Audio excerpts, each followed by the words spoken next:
Hello. I must have time on my hands. I'm sure I did the last one not so long ago. Um, this time I thought I would talk about something that is brought up to me quite often. But the thing is, properly it does need addressing. Freddie and his privacy. Yes, when Freddie was alive, he didn't talk about his private life, particularly for the press. But then I'll go through all the reasoning through that as well. He never hid himself. He never went out in disguise. When he left Garden Lodge, he accepted that he was public property. I think the nearest to a disguise was dark glasses, and that was when he went shopping in the daytime. When he went to the bars at night, he was just himself. He was not ashamed of anything that he did, of anywhere he went. That just wasn't Freddie. Basically, the reason why he never spoke about himself was because immediately, if he made any statements to the press, it will reflect on the band, because Freddie was the singer of Queen. Freddie never wanted anything to take away from the image of Queen themselves.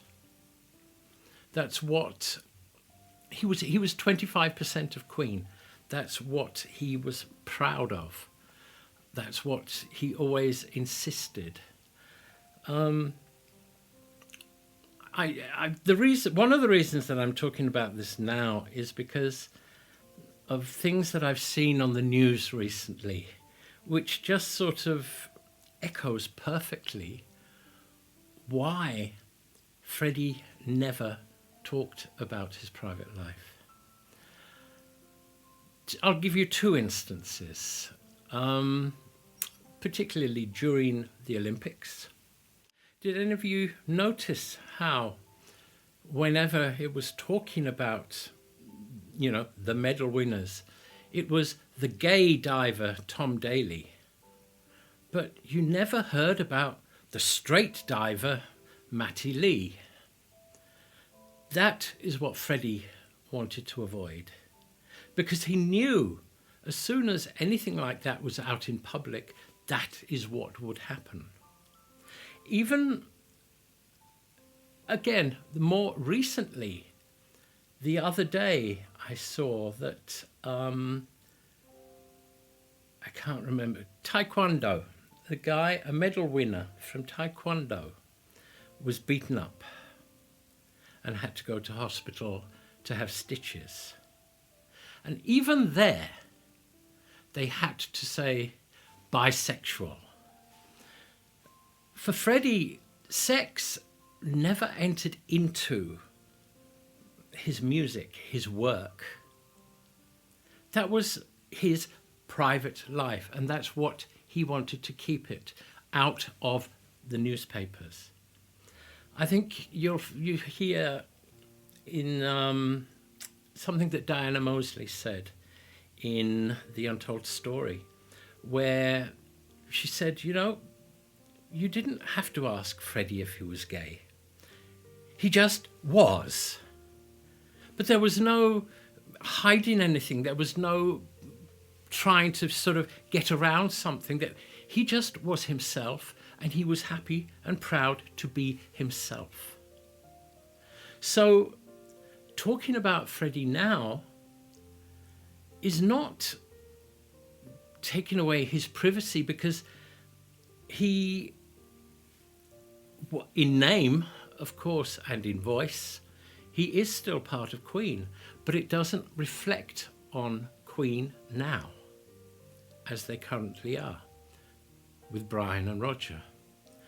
But that really 100% was why Freddie never talked about it and didn't want to talk about it. He, even in that statement that was released at 8 o'clock on the Friday evening, it talks about hasn't spoken publicly about things before, and he's going to keep it that way.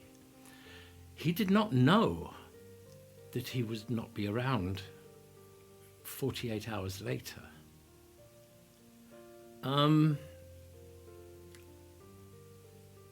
It's just, I don't know. Freddie he just cared more about other people than he did himself in the end. He, as I say, he put his private life hidden away for the sake of Queen, for the sake of the band. You have to also remember this was back in the 80s when a lot more would have been made of it than would have been done now. So, the whole world talks about, even now, the gay Freddie Mercury. It's there. This is what he didn't want, and that's why he never spoke about it then. Enough.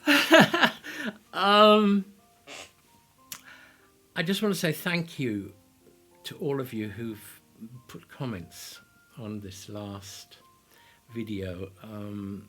Some of the comments I think are absolutely amazing. They're wonderful.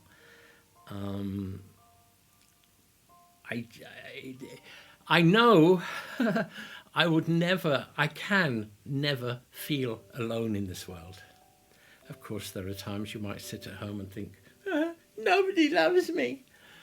But I know there are people that do. And I just want to say thank you very much.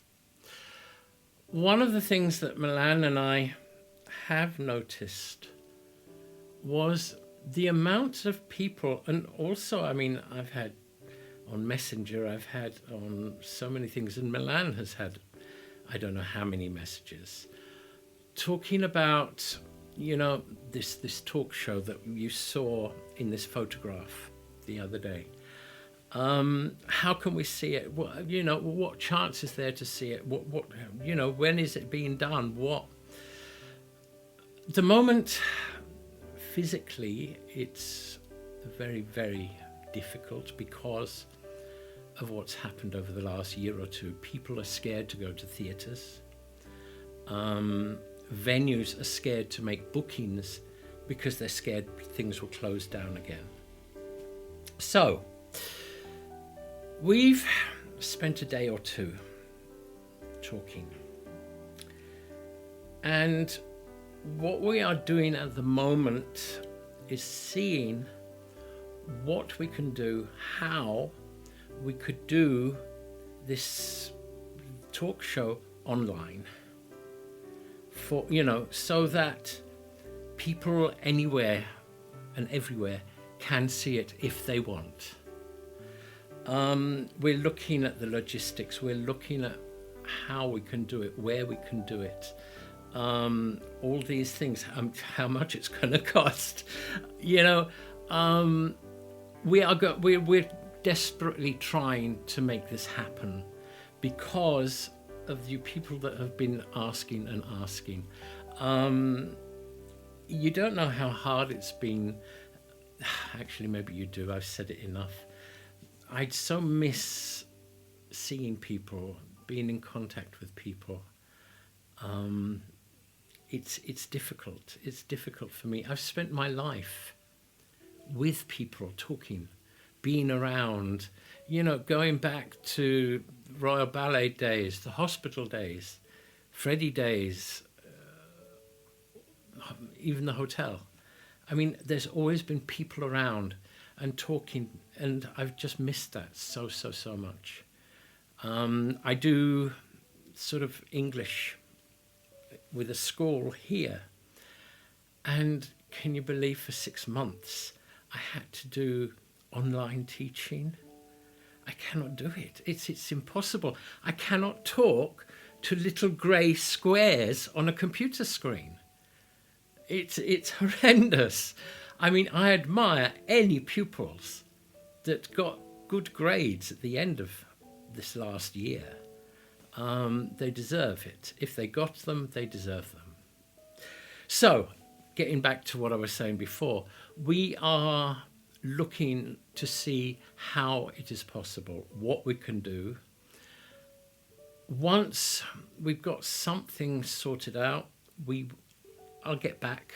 There'll be something more on Instagram, Facebook, YouTube, you name it, wherever, letting you know what's going on. Okay? So please, as usual, all of you out there, please take care. And hopefully I'll be seeing some of you in a couple of weeks in Montreux. So be good, take care, see you soon.